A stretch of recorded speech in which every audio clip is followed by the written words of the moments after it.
Many of you may have heard the expression that money talks and poverty walks.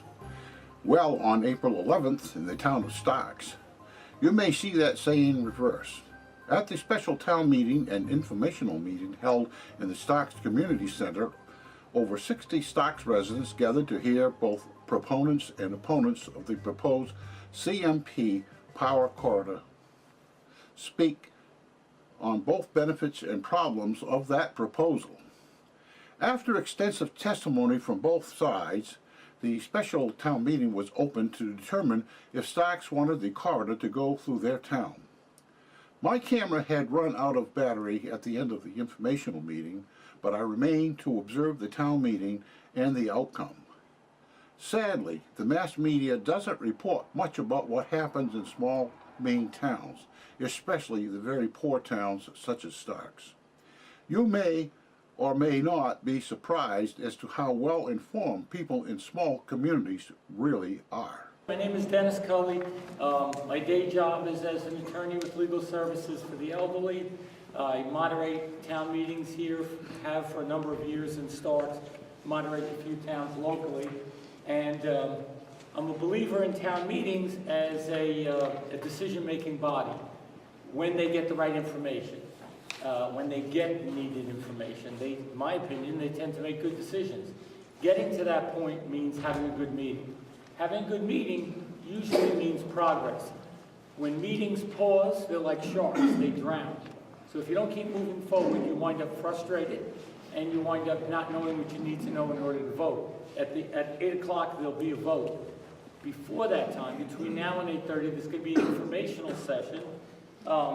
Starting now, we're going to have an overview from NECEC, which means New England Community Connect, right? that's them.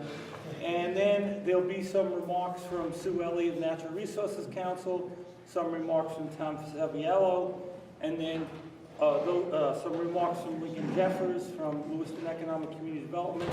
And there'll be over an hour of chance for those from the public to ask questions. I know there's a strong urge to express your opinion, and opinions really matter, but you have people here on both sides of this issue, an issue which I might add I know almost nothing about, who will be here to answer your questions. So if you have the floor, that's great. You can ask your questions. What I want to point out is there's over 60 people in this room. So if you speak for 1 minute, you've used an hour of human time. So think of your neighbors and decide if what you have to say really is worth an hour, you know? So we're going to get going right now. This will be Thorne Dickinson. We actually have some hard copies of the presentation if people want at the end can take. As was described, I'm Thorne Dickinson. I'm Vice President of Business Development at Auburn Grid Networks, which is the parent company of Central Maine Power. It also is a parent company of a number of other similar regulated utilities in New York and Connecticut and Massachusetts. So the project we're here to talk about is New England Clean Energy Connect. It's a 145-mile direct transmission line, DC from 1,200 megawatts capacity. It brings power from the Canadian border all the way down to Lewiston, Maine. In addition, there are some additional investments in the AC infrastructure or alternating current infrastructure to allow the power to be interconnected in a reliable manner. Just to give you an idea, 10,000 gigawatt hours is about equivalent to 2 big, large generating plants, or about 80% of Maine's load. The route is 72% of the existing corridor, which is probably a little hard to tell from this map, but it's the blue corridor from Lewiston all the way up towards the Forks. That's the part that goes through Starks, is where if there's an existing corridor that will be widening about 75 feet for the new lines. 28% is through new working woodland through here. This map demonstrates how we thought about the project, trying to put as much as we could in existing corridor, and then utilizing working forest area, 2 large landowners predominantly, where the wood is regularly cut and harvested. I thought today, rather than a lot of times we're talking about Central Maine Power's estimates the benefits related to this project. But for those that are aware, the Public Utility Commission just deliberated their decision associated with the project. It was an 18-month process. A number of us were involved from the beginning, hundreds of hours of testimony and cross-examination, hundreds of thousands of pages of data requests, testimony, direct briefs, reply briefs, and both the staff of the Public Utility Commission in Maine, professionals that have do this job for years and years, made their own recommendation, and then today the commissioners agreed with that recommendation, which essentially the major conclusion is there's substantial benefits here for the project for Maine. That decision reflects, from their own words, a careful weighing of the benefits and costs of the projects and the impacts associated with that to ratepayers and residents of the state of Maine. And they consider it in that economics, reliability, public health, safety, scenic and historic recreational values, and state renewable energy goals. So each of those things were described. This is a summary of the figure in that report, and it's called Figure I-1. I simplified it a little bit. I think I was fair in everything. Again, there was a lot of discussions on how much energy costs, how much lower bills this will mean for Maine. There were a lot of different opinions on that. The commission decided that on an annual basis, it's somewhere between 14 and 44. It's a wide range, but this is the issue with forecasting out 10, 15, 20 years. They did talk a lot about balancing. Again, that we talk, any large project like this that has the benefits that we talked about is also going to have impacts. And however, in their conclusion, they say these, when balanced against the ratepayer economic environmental benefits of NEC, the commission finds these adverse effects are outweighed by the benefits. Thank you. We're going to hear from Sue Elliott from the Natural Resources Council of Maine. And I work for the Natural Resources Council of Maine. For those of you who aren't familiar with the Natural Resources Council of Maine, we are a nonprofit environmental organization based in Augusta. So I'm grateful for the opportunity to come here tonight. Thank you. My title at NRCM is Clean Energy Attorney, so I've been working with Mr. Dickinson and Mr. Carroll and all of the folks up here for a year and a half of my life. So in case you want to know more about the Natural Resources Council of Maine, I am happy to answer questions afterwards, but just so you understand what my perspective here is to give the counterbalance, why we are opposed to this project. Thorne did a good job outlining it, so I won't go back over the project. But we have sort of three categories of concerns with this project. The first is impacts to the North Woods, that new section of line that Thorne was talking about coming from the Canadian border down into the Forks. The second concern is in-state renewable energy development. And the third is climate change. We agree with Central Maine Power that climate change is a significant concern for the state of Maine and all of New England. We don't think that this project helps us. So for those three reasons, we're opposed to the project. The North Woods, there have been some changes to the project, as Thorne recognized, to make it less visually and environmentally impactful. But those project changes, in our opinion, do not address sort of the fundamental harms that will happen as a result of this project. It's still going to cross wetlands and streams. It's still going to impact deer wintering yards, vernal pools, and brook trout habitat. An example is the tapering. It is still removing the upper canopy of the trees. And so for those species that require a closed canopy for either stream function or for the ability for animals to move across the landscape, those are still going to be impacted even though they're offering to taper certain small sections of the line. It is still going to impact these species. We are also concerned about climate impacts. You heard from Thorne earlier that the Public Utilities Commission did find that there was going to be a reduction in greenhouse gas emissions in New England. What we're concerned about is global greenhouse gas emissions. It's an apples to oranges comparison. What we've asked for is a study that actually looks at all of the markets that Hydro-Quebec sells its energy into, not just limiting it to New England. So we want to know if they move energy from one market into New England in order to satisfy these contracts, what will the global greenhouse gas impact be?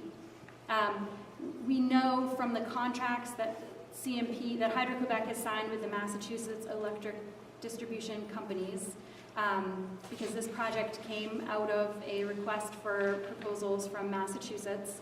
So we know from those contracts that they are not going to be required to deliver more energy into New England than they're already delivering. And so if they're not delivering more energy, if they're not required to put more energy into the New England grid, where are the greenhouse gas benefits coming from? They're already bringing a significant amount of energy from their infrastructure down into New England, but there's no extra energy required under these contracts. And so if there's nothing changing, how can we have a change in greenhouse gas impacts? And then finally, impacts on renewable energy. We just disagree with the finding of the Public Utilities Commission. We have great concern that this is going to cause congestion and negatively impact Maine's renewable energy industry in the state.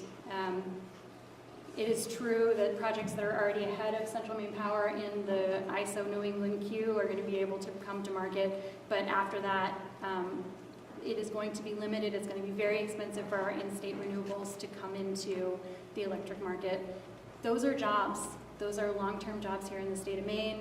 That's tax revenue in the state of Maine. It is an economic driver that we want to grow and nurture and develop, and we don't believe that this project sets us up to do that. And so that's the three reasons. The other thing I'll note is that opposition to this project is strong and it is growing. There was a study that just came out that said 65% of Mainers are opposed to this project. 90% in Franklin and Somerset counties of people polled said that they were opposed to this project. So if you're hearing that it's a done deal, it's not. 11 towns have proposed or rescinded their support for this project, and other groups are either opposed or have rescinded earlier support for this project.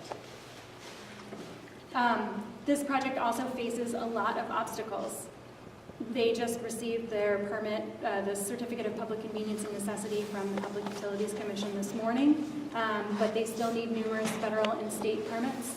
There's a permitting process that's ongoing right now at the DEP and LUPC, the Department of Environmental Protection and the Land Use Planning Commission. Comments are still open, and citizens can make comments if they care to. The Army Corps needs to give a permit. There's a presidential permit. So there's lots of process that still has to go to fully vet this project and decide whether it really is a good deal for Maine. And I would encourage everyone, whether you're on the pro or the con side, to go read the permit and engage in these upcoming processes. There's also 4 bills in the legislature right now that are addressing this project. I'm getting the sense that I'm getting the crook. Yeah. And there's, again, growing opposition. So I will take questions later. Thank you so much. And some remarks from Tom Saviello, Wilton Selectman. Thank you. Thank you. It's a pleasure to be here. Let me start off with one clarification. I am not being paid to be here tonight. Anybody who started that rumor does not know the truth. But I would ask everybody who is being paid here, have the courtesy to raise their hand. Just want to make that point. I am not being paid to be here tonight. So let me just touch on a couple things. It's interesting that the PUC gave them the permit today. This is the same company that your smart meters don't work the way they were supposed to. They overbilled and they had massive power outages. Now they're coming to you tonight to say, trust me. Thank you very much. That should have been taken into consideration.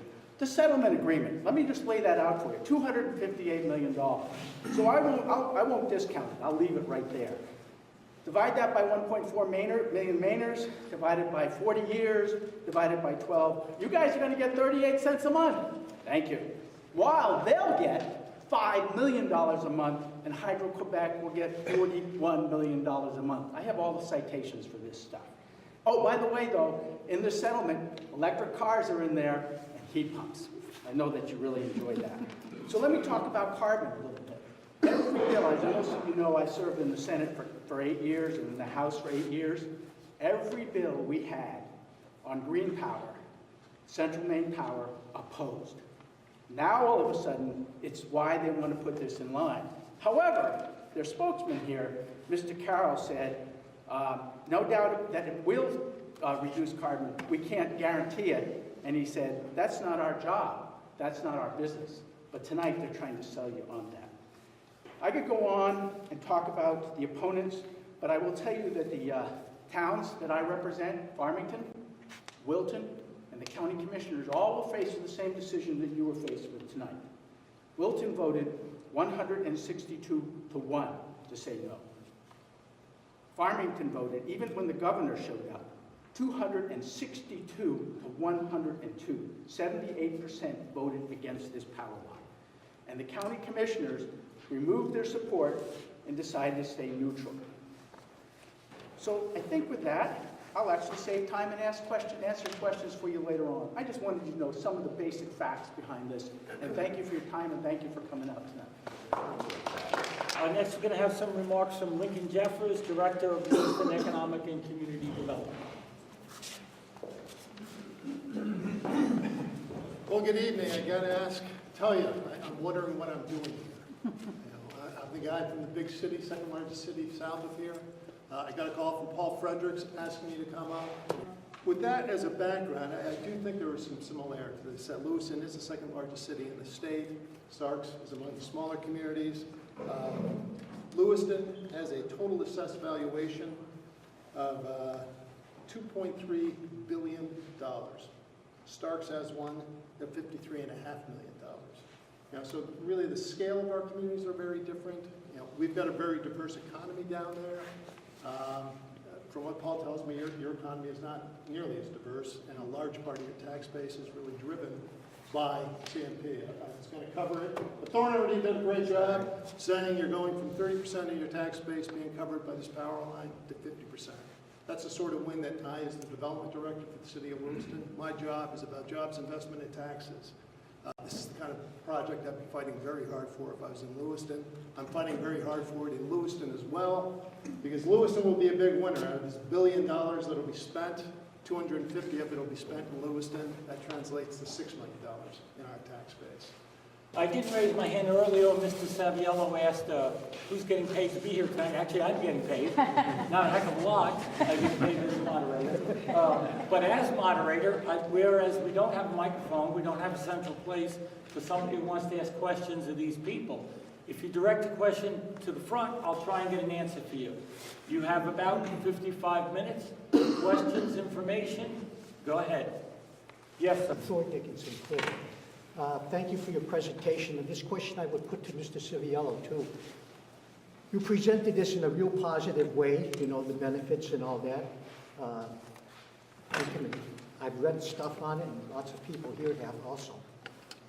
If this is such a good deal as you presented it, why did New Hampshire turn it down?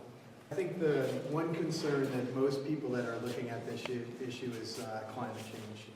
And I think one of the things that I feel proud about in my efforts, and there's a story behind it, I won't tell the story, but a long time ago an environmental NGO said to me, look, if you want this project to be effective, you need to go out there and prove that this is going to result in incremental generation. I began a mission to do that, and that involved bringing Hydro-Quebec to the table and saying we need to do a better job of demonstrating why this is incremental. I don't think that's a case that was ever proven in Northern Pass for the New Hampshire project. Some people still aren't convinced. Are you saying that it was because of your poor presentation that New Hampshire turned it down? They had no reasons other than your poor presentation? No, there was definitely, I think the greenhouse gas emissions was a tipping point. They did, originally they were going to go overhead. They were going through the White Mountain National Park. Then they decided to go underground. When they went underground, they were burying it through towns where they were digging up streets and disrupting businesses. So I think they had a lot of problems. It was a project they started in 2008, so they'd been working on it for 10 years. And I think that they may have stumbled a lot along the way. And why we're out here is to get people the facts about the project so they can make their own decision. Thank you. Let me read you the New Hampshire Site Evaluation Committee's report. As to savings associated in carbon emissions, we agree with the Council for the Public that there are no actual greenhouse gas emission reductions that could be realized if no new source of hydropower is introduced. Later, the CLF, who he quotes as now supporting the project, literally said this project should not go in New Hampshire because it's dirty green power. And I handed out an article for all of you, if you'd like to read it, by Bradford Haggard, who is a MIT professor, who talks about how hydropower is actually dirty power. And let me explain. I'm a soil scientist. In the soil is organic matter. When you flood an area, the bubbles come up to the top. It's methane because the soil is under anaerobic conditions. All of the trees that were sequestering carbon are now gone. So there's a net loss, and Mr. Hager goes on to say that the first year and for the first couple of years after a hydro is built, it's equivalent to a coal plant. Eventually it drops down to about a gas plant emissions and then stays steady at about a half of a gas plant's emissions. It's dirty green power. While CFL supported it because, as I was told, they got electric cars. And we talk about carbon being taken off the market. The gentlemen seem to indicate just because of what this is going to happen, there's going to be power plants that close down. I would suggest when you go home, you look up the Brayton Point. Brayton Point is a coal plant in Massachusetts. It's shut down because of low energy prices and high costs of maintaining it. The carbon losses are being taken away now, just under the natural process. And finally, in one of the studies, it was found that 54,000 cars, equivalent, quote, equivalent, remember it's not really real cars that are going to be taken off the road, 54,000, and Mr. Dickinson suggested 700,000. No one has taken into consideration the trees that will be cut down on the right-of-way. They hold carbon. They will never, ever grow back for 40 years. They cannot, because there'll be herbicides sprayed on those power lines to keep the brush down. The carbon sequestration will not take place. That was not factored into any of these studies. That's why I've supported LD 640, which is Brownie Carson's bill, to do a true analysis of all of the impacts. And let me add, Hydro-Quebec has not come to the table to talk about anything. In fact, they told me when I asked a similar question as the chair of the Environment and Natural Resources Committee, did they have enough energy? They gave us what was provided in the Massachusetts finding. Later, when I pushed back and said, that's not acceptable, they told me that they would have enough power, and I have the email from them, only after their new dams are built. They don't have the power now. So go back to what I told you about Mr. Hager's report. They're going to be flooding new areas that are going to create methane, which are gases and emissions. Thank you. I'm wondering if Ely, do you have anything? We do. Briefly? Yes. I would say, without echoing what Senator Saviello said, I would add to it that Hydro-Quebec has not been part of the proceedings here in Maine. So while they made their claims about spilling all of this energy, we did not have an opportunity to ask them, when is the spillage happening? Where is it happening? Is it happening in certain seasons all at one time? We don't have answers to these questions that would help us make an informed decision about whether this spillage means something or nothing. Dams spill. That is the way that hydro dams work. And so just saying that you're spilling a certain amount of water over a dam does not mean that you have excess energy to sell. And without having Hydro-Quebec available to answer questions, we cannot know for certain what that means, whether it means anything at all. So that would be my first point. And then the second is, Mr. Dickinson did allude to the fact that the Conservation Law Foundation and Acadia Center have signed on to their stipulation in the Public Utilities Commission. After signing on to that stipulation, the Acadia Center filed a brief in the Massachusetts Department of Public Utilities proceeding on these contracts, saying these contracts don't prove that there's going to be incremental energy brought into New England. There needs to be some sort of tracking or way to understand that it really is going to be additive. Without it, these contracts are not going to ensure that we really do have additional hydro coming into New England to actually get the greenhouse gas benefits. So even their support is coming back and saying, but the contracts don't require it. So we don't have a guarantee that there are going to be additional energy here. We don't have, Hydro-Quebec is nowhere to be seen in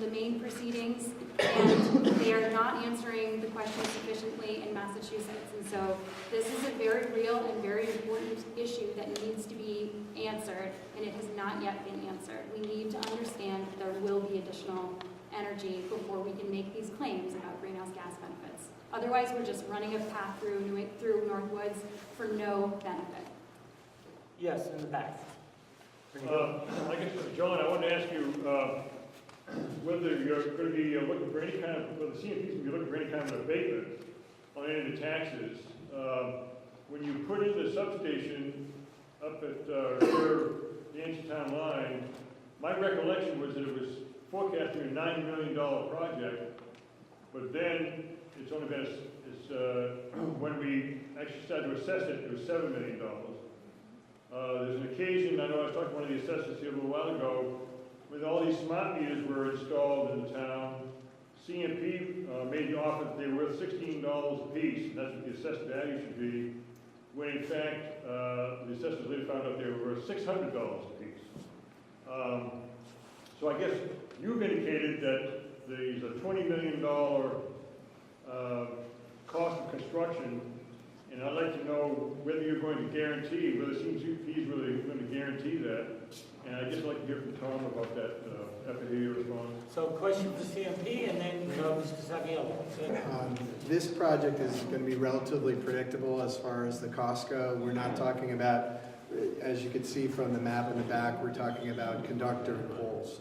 Now that, maybe that 20 million goes up or down some amount, but I think it's relatively certain. And that 20 million times the mill rate gets you, the 370,000. We are more than happy to enter into conversations even at this point with the communities to firm that up. If people are interested in having those conversations about saying if this project does go forward, what a 10 or 20 or 5-year, whatever the stream is that people would like to do. It was mentioned actually at the deliberations today that was, if you read the order or the deliberations, it was one area that the commission felt like there wasn't a really good record. And so they've actually, as part of their final order, they're going to say every year we're going to have to report back what we've said is 18.4 million of taxes across the area. We need to report back to the commission on an annual basis. So I guess I'd point out that this project is somewhat different than the CMP's property here is in a different category than that the other CMP property we have in town, because there's no ratepayer dollars here.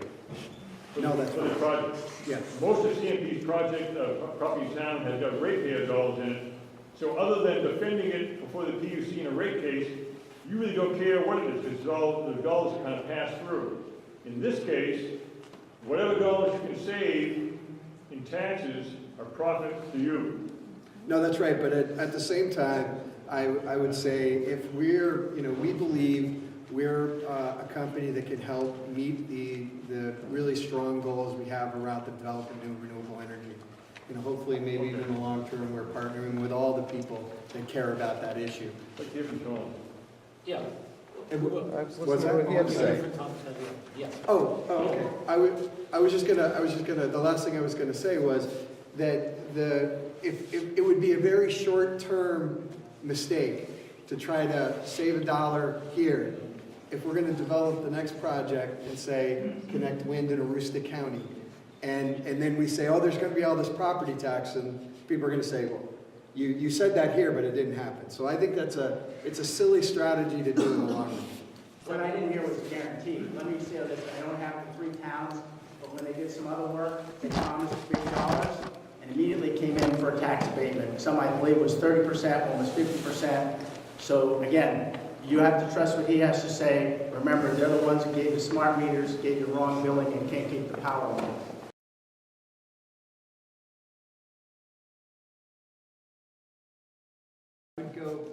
What I'd want to do is flip back to the forecast. I mean, there are a range of estimates around energy prices. Let's start with energy costs. That's one of the bigger benefits. There is a debate over whether it's 14 million a year or 44 million a year. What isn't that debate is that there are going to be energy savings. So you can't. That's based on future load, gas prices, new generation, and what comes in. What we do know is, being a market guy, you know that if market supply and demand results in lower price. If you have more supply and your demand is exactly the same, all else being equal, your prices are going to drop. So on that piece, I think that's the guarantee, is that you're going to have lower energy and capacity prices. The question is how much. I would say we're just talking about property taxes. We are now going to have to, on an annual basis, provide to the commission actually what did we say we were going to get provide in property taxes, and then what we actually do. And again, I think the consequences there is the value of our word going forward. So if we want to build a new transmission line to connect offshore wind or to connect wind in Aroostook County, if we haven't delivered on the promises that are there. I think the other things like GDP and things that I think that are a natural flow of lower energy costs and the jobs that we'll hear, I think those things have to happen in order for the project to be there. So.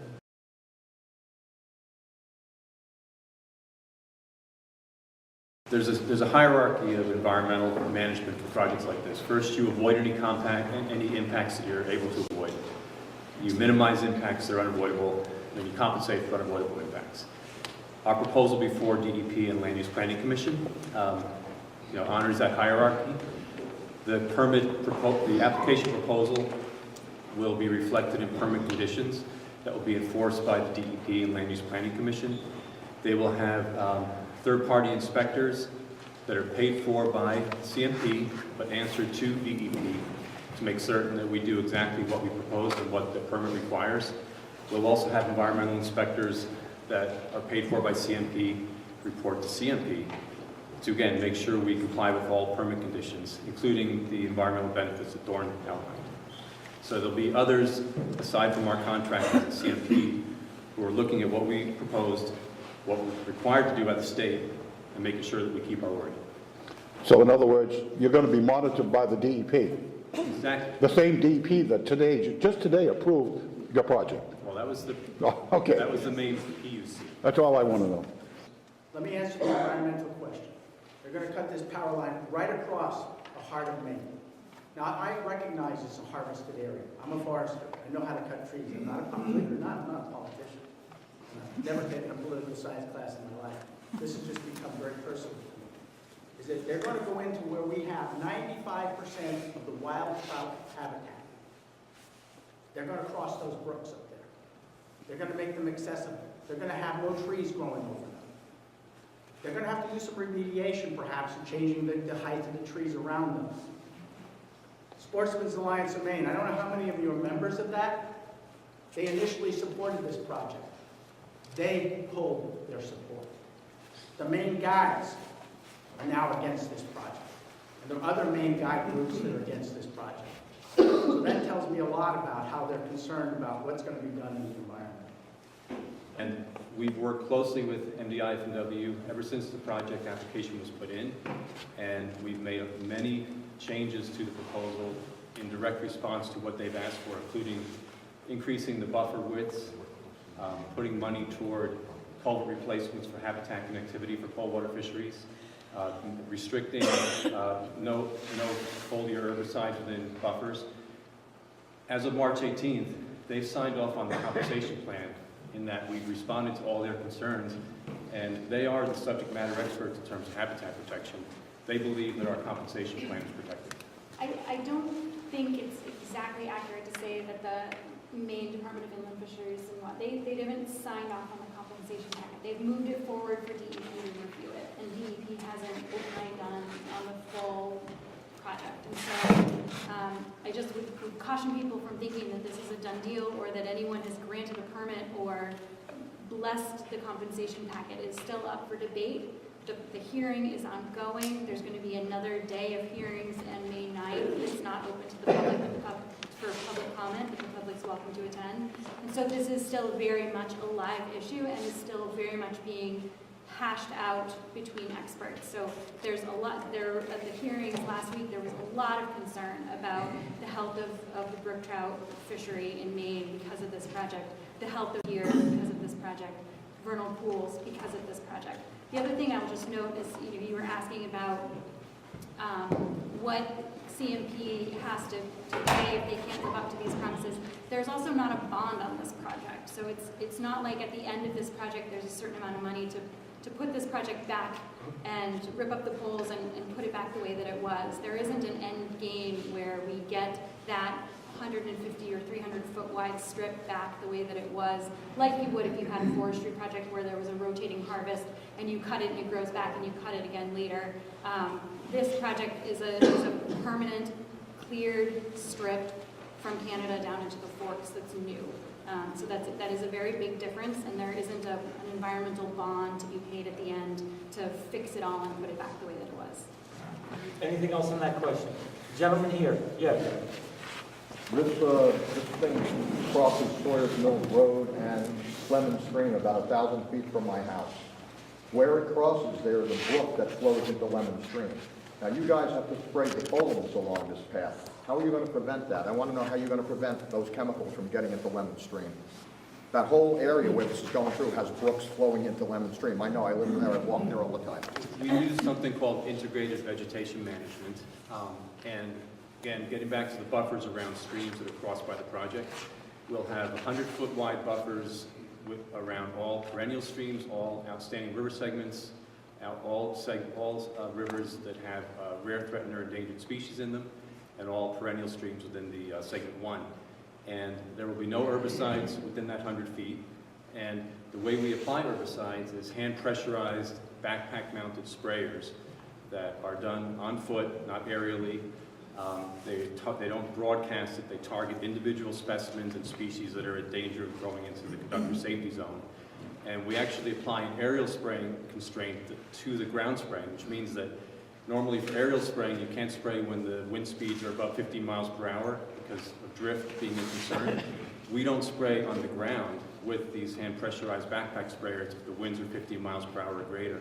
We also use something in the mix that makes them adhere to leaves. So what we do is basically minimize the amount of the herbicides, again, outside of the buffer zone, that will that will get anywhere except where it's targeted to. Within those buffers, there won't be any herbicides sprayed.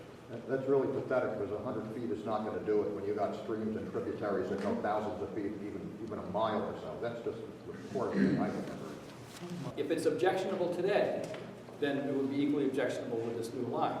But if for the last 80 years it hasn't been so objectionable, then I don't think the impact is, should be seen as separate from what you have had here since Mr. Wyman built that line in 1930 or whatever. The corridor you're talking about, Okay, sure. Yeah. well, the other thing that's bugging me too, you're saying it has to be at least 150 feet, and that in most places it's only going to have to be expanded by maybe 70 to 80 feet. Where this wire crosses, where the existing corridor crosses Sawyer's Mill Road and Lemon Stream, it's maybe 30 or 40 feet wide.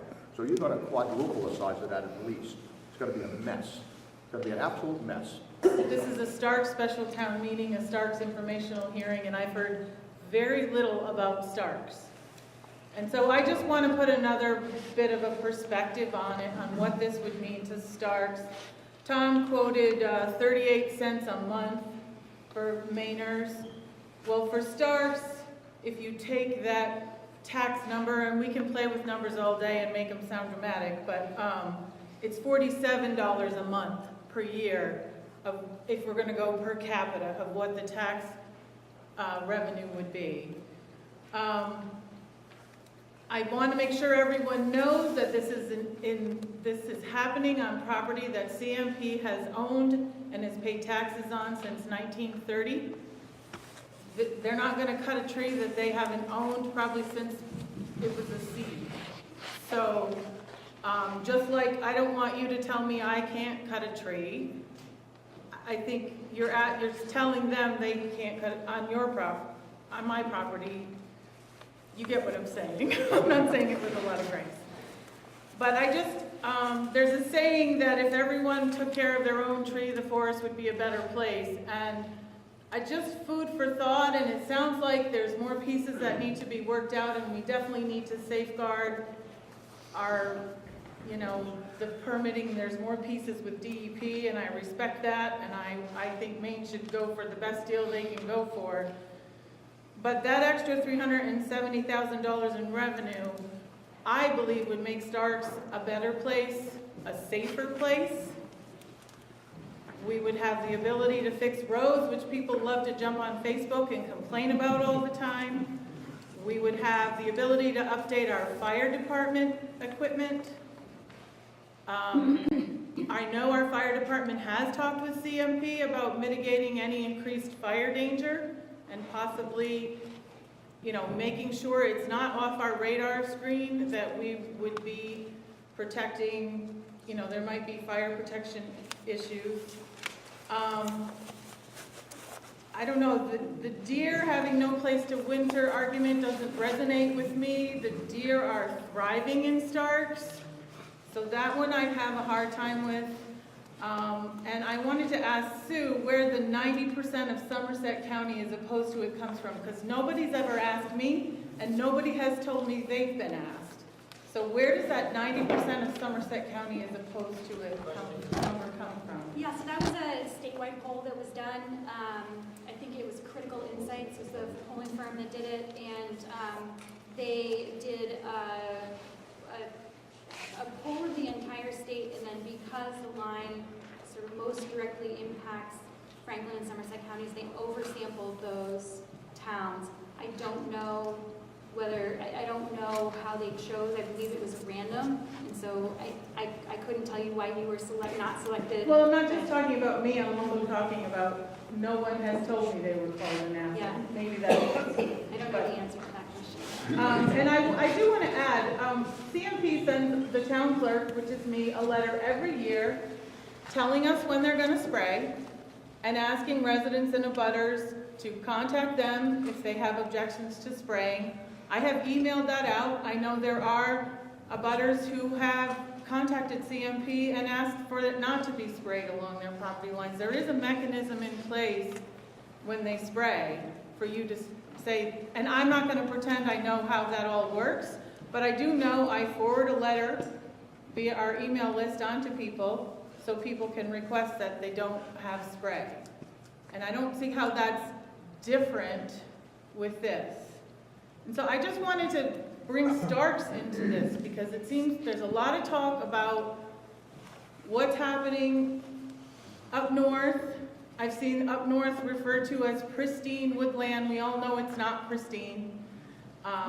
It's been cut many, many times, and the wildlife still seems to be doing okay up there. And I'm not going to pretend I have any expertise in that, but I just am struggling with some of these arguments, and when I look at how this will benefit our citizenry, how this is an opportunity for our town that we would not otherwise have, I think it's food for thought when you're considering.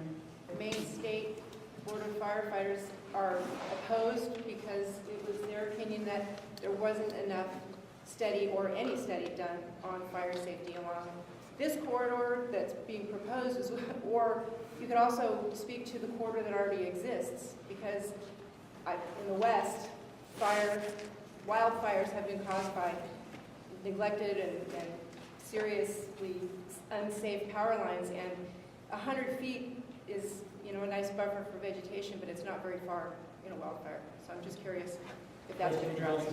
Sure. So, as Carol had mentioned, we do have thousands of miles of transmission that we manage across the state, and we have plans associated with the safe, reliable operations of those, including dealing with that risk. But it's a great question because actually it came up in deliberations today at the Public Utility Commission. One additional ask from the commission that will be in the final report is that we have to do, as an outreach team, a better job of describing what those plans are, letting the towns know what our plans are, and to make sure that those are safe and operable. Unfortunately, in the short period of time between the end of the deliberation and coming up here, we haven't done that. We have 125,000 miles of roadside. And I don't know if your fire chief would speak to it, but most of the time, if there's a fire associated with our equipment, brush fire, it's a car hits a pole and a line comes down. So I'm not a fire chief, but the number of fires that are on our corridors versus, I think, the number of responses to the services that come to your house on a day-to-day basis is probably a higher risk. Your point is well taken, and I'm glad to hear you've been having communication with these guys. We're not talking roads either, Don. We're talking the rural area, the state of Maine, cutting across the middle of it, where they're going to spray, the tree carcasses are going to be there. You all know when a spruce or fir loses its needles, it's a tinderbox. That's what they're concerned about. They're not concerned about industry because they know you can take care of your business. They're just not concerned about that because they know you guys are firefighters down here and you can take care of what you have to do in Starks. Same thing in industry, same thing in Farmington. You have that fire crew. It's up there that's what their concern is about, not down here. I have to admit I'm from away. I live 7 miles that way across the border in New Sharon, so I'm a foreigner. So Thornton keeps mentioning the PUC report, and I'll agree that it was a victory that 3 bureaucrats signed off on that report today. But the public comments were 1,400 against the corridor, 54. So you have to make up your mind whether those 3 bureaucrats hold the weight or the people hold the weight. Also, the CLF, Tom mentioned, they were against it, the Northern Pass. They changed their tune. I'm not sure why, but it was mentioned as a positive. I keep hearing it mentioned as a positive. They're flip-flopped on the same set of facts. As far as the sprays go, these chemicals, I have somebody in my office that did a lot of research on this. These chemicals that they're spraying bioaccumulate. They hit the soils and they don't go away. So any spray drift, over time, it just keeps bioaccumulating. There's a making their way into the streams. I talked to somebody today, Bob Thorndike from Strong. He's very concerned. He has 2 $5 million chippers and employs 20 million in the biomass industry. Also, Livermore Falls and Stratton have biomass works places. Another 50 people. So we're talking layoffs of real jobs if this particular line goes through, because congestion in the system is going to inhibit biomass.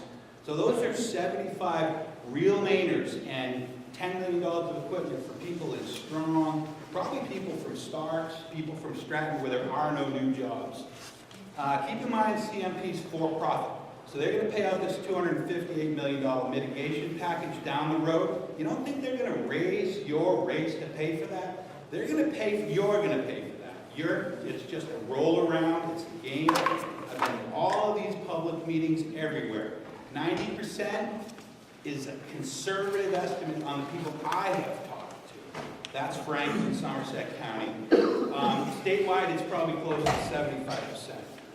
So the question is, who do you trust? The vast majority of the people, or people that are paid to try to generate a profit from Hydro-Quebec Energy, which is not green, to support Massachusetts, and the parent company, Avangrid, from Spain. Their stakeholders are the ones that are driving this process. I talked to a warden last week up at T3R4. We were chit-chatting. I asked him how he thought about this project.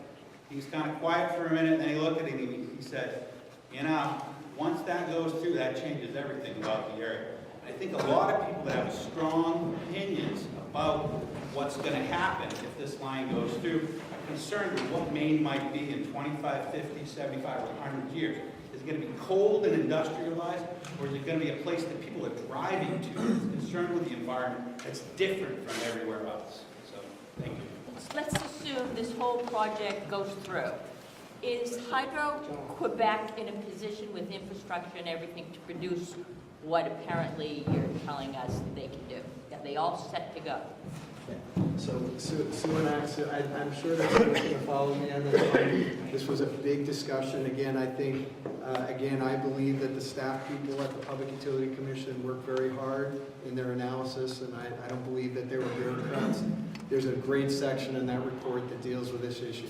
So the conclusion of the commission, the conclusion of the staff, was that there's enough incremental energy so that when this line gets added, there'll be new flows of incremental energy to New England. Now, in addition to the available energy that's already available, they're going to be adding another 245 megawatts in 2020 and another 500 megawatts in 2025. So there's a surplus, I believe, There's a surplus of energy now that is spilling because there isn't enough transmission, and there's going to be more energy that will be added in the future. This also reminds me of a couple of years ago when this town had a meeting that was sort of tore apart the town about putting up a cell tower.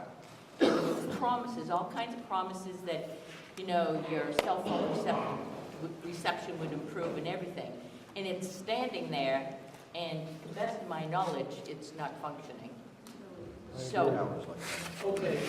so I just wonder if this might be, we go through all this stuff, and Hydro-Quebec is ill-prepared to. Yeah, I think we hear that question. Can anybody else speak to that question?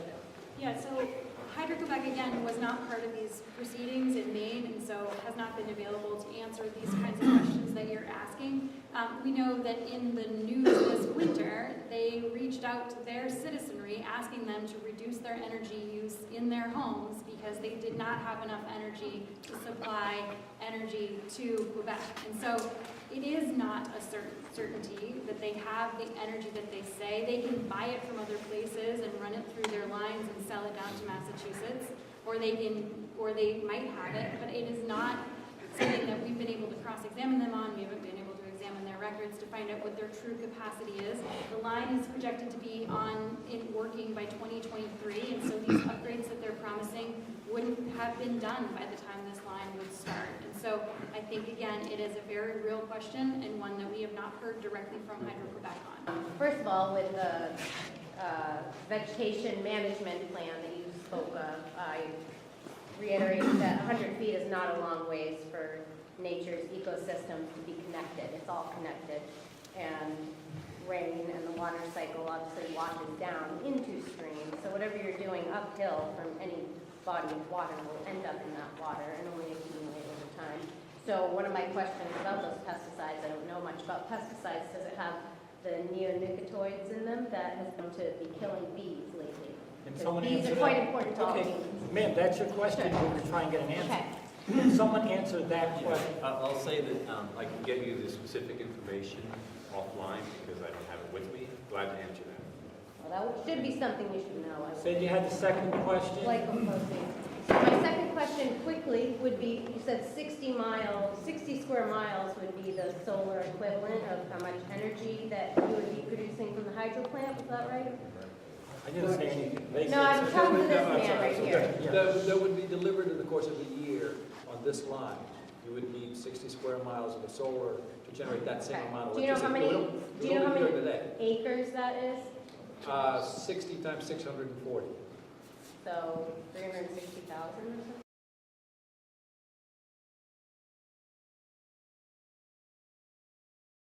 So it's an issue that was directly addressed by the Public Utility Commission. Again, if you're getting up to speed on the project, there's a great report that evaluated all the different opinions, perspectives, and they came to the conclusion that there were parties that argued that that would happen, but the commission found that there was little merit to this concern that the project would take up headroom of this available transmission, and that's because the investments that are being made in the fundamental part of the network are expanding the transmission capacity. Well, it sounds like it's expanding it for the Hydro-Quebec people. They sound like they have some good business opportunities up ahead if they're being expected to give all this power. But again, what do you say to that? If it's going to be your power line on your property, then can we, I work for a cooperative and we're solar powered now. We offset a lot of our energy costs and we probably give energy back to you. So would that be able to continue to happen if we did have solar power in the state? Would we be able to get it into that line to go and service the more populations in other states? Or would it just be tied up? So the interconnection standards that are required for this bid, for this project, are not just to submit this amount of energy, which is called a minimum connection. So there's two standards at the independent system operator for connecting new generation. One is a lower standard, it's called I-39. One is a much higher standard that has to do with capacity delivery. So that if you only had to meet that lower standard, I think the result of that would be some of that headroom in the system would be taken up. But because we have to do this higher level of interconnection.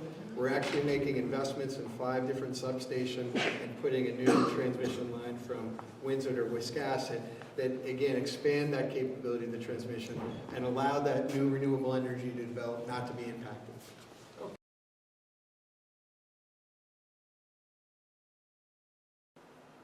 Though I was unable to record the town meeting itself, I did note that most of the discussion by residents pretty much followed the earlier discussions.